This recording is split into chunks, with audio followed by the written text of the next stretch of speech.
Hey everyone, I'm Keisha Charmaine and I'm back again, and in today's video I'll be giving you my 6 feminine hacks for entrepreneurship.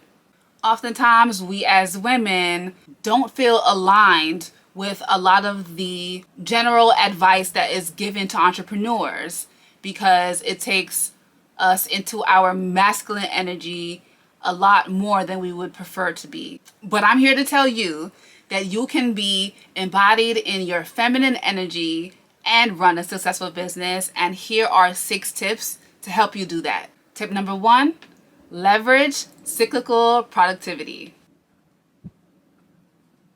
Who understands cycles more than us women? More often than not, our energy levels are determined by which part of our cycle we're in, our menstrual cycle, that is. We all respond differently during the different phases of our cycles, so it's really important that you observe yourself, become very self-aware during the month to know exactly when each phase starts and ends with you. I'll have a whole video specifically on cycle syncing to help with running your business. But in short, make use of your high energy days for your more demanding tasks, whether that be demanding physically or demanding mentally. For instance, physical tasks take a lot of our energy, as well as creative tasks.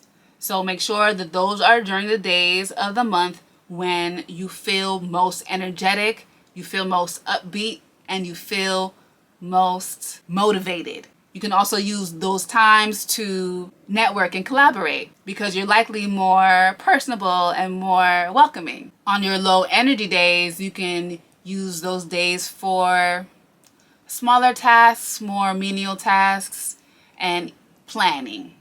It's really important that you do take time to rest. We are not machines, and we were not made to work around the clock. That whole "I'll sleep when I'm dead," leave that to the men. Leave that to the masculine. We're getting our sleep. Tip number 2, embrace your unique voice. Your unique voice is authentic to you, and your authenticity is what's going to draw in aligned customers and aligned followers and aligned clients. Remember, this is more than just sales. You are creating bonds with people, especially if you expect to get repeat sales from these people. You are creating relationships with these people. One way to bond with people is through storytelling. People want to relate to you. So use your own personal experiences and your insights to create a brand story so people know what to expect from you, so they know if they are aligned with you or if they're not. When they know that they're aligned with you, they're more likely to purchase from you. Tip number 3, nurture relationships. While you may be a solopreneur, a solo womanpreneur, you don't have to do everything by yourself. Use your network to your advantage.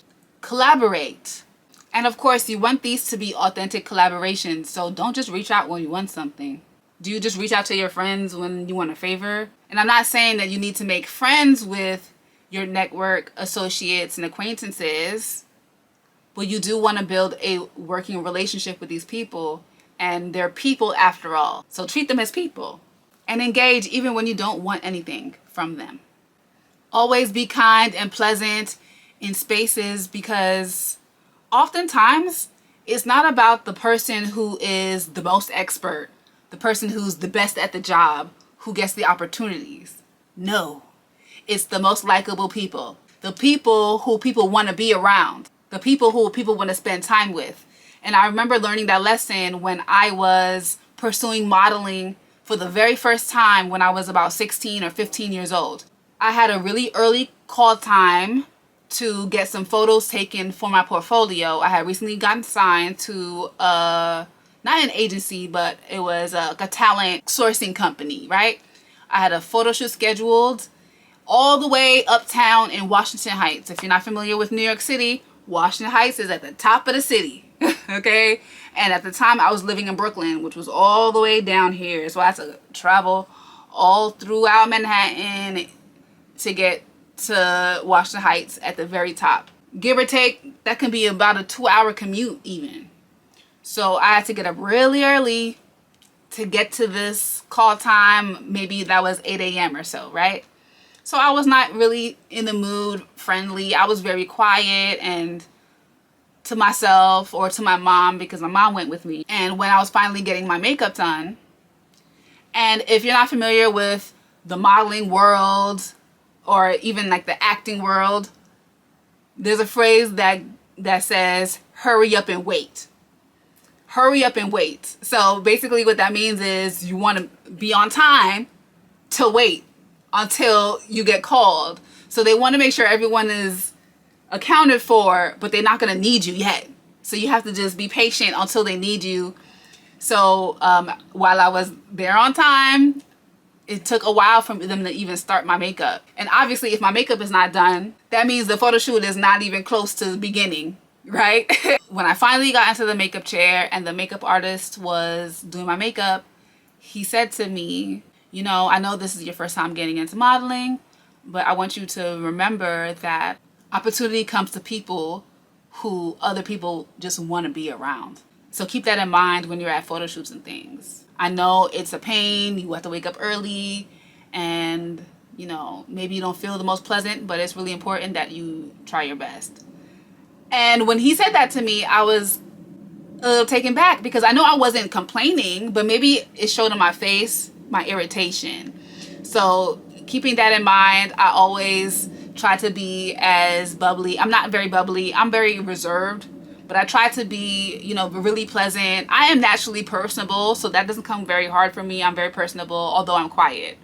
So I just have to, like, you know, turn it on a little bit when I'm in networking environments and things like that, because I want people to want to be around me. And that's how I've been booked for photo shoots over and over again with so many different hairstylists. For those of you watching this who may not know, I am a hair model primarily, and there are different hairstylists that I model for who I've been modeling for a decade. You guys just saw me on the yacht party modeling for the hair show on the yacht for Miss Ladylocks. Literally this year, or maybe last year, made 10 years of me modeling for her on and off throughout the years. For those of you who also know Kafele, I've been modeling for him repeatedly since 2019. Jennifer Lord, Natural Hollywood. Shout outs to Jennifer Lord. She just recently styled Regina King for the Met Gala. I've been modeling for her regularly since 2018. It's really important that you nurture these relationships and be someone people want to be around. It'll be very helpful with your advancement in your business. You never know what opportunities will come to you. Number 4, simplify and delegate. Have you ever read the book, The Big Leap? If you haven't, I highly recommend it. I love that book and I like to revisit it every so often. That book talks about your zone of genius. Now, your zone of genius is where you are the best at what you do and you love it. So focus on your zone of genius in your business and let that be your priority when it comes to the tasks that you execute, right? There may be some areas in your business that are more of your zone of competence, meaning these are areas that you know how to get the job done. You might not get it done great, but it's going to get done. Those are the things that you will delegate to the people whose zone of genius is in that area. So for instance, if your zone of competence, but it's not your zone of genius, is in graphic design, maybe you're not great at creating flyers, you can allocate that task to someone on Fiverr and they'll gladly take your little $15 to create a set of flyers for you. And no disrespect to $15, I shouldn't have said your little $15, because $15, money is energy. We're grateful for all of it. Whether it's $15 or $1,500 or $15,000, $15 million, we're grateful for it. A way to simplify your task is to automate tasks. An easy way to automate tasks is by creating funnels. When you have funnels existing on social media platforms or through your email lists, signups, you can make sure that you don't have to be working all the time every single day, but yet you are still driving sales. You are still in communication with your existing customers, and you're nurturing those customers that recently purchased, or you're communicating with potential customers automatically through the systems that you create in place. If you'd like to learn more about different systems, leave me a comment below. I would love to make a video about that. Number 5, and this one is often overlooked: prioritize self-care. Whether or not you're an entrepreneur, people tend to neglect number 5, but truly everyone should be prioritizing self-care, because we live in a very stressful environment. We have stressful demands of us every day, whether we're a parent or not, whether we have pets or not, whether you're in customer service or not.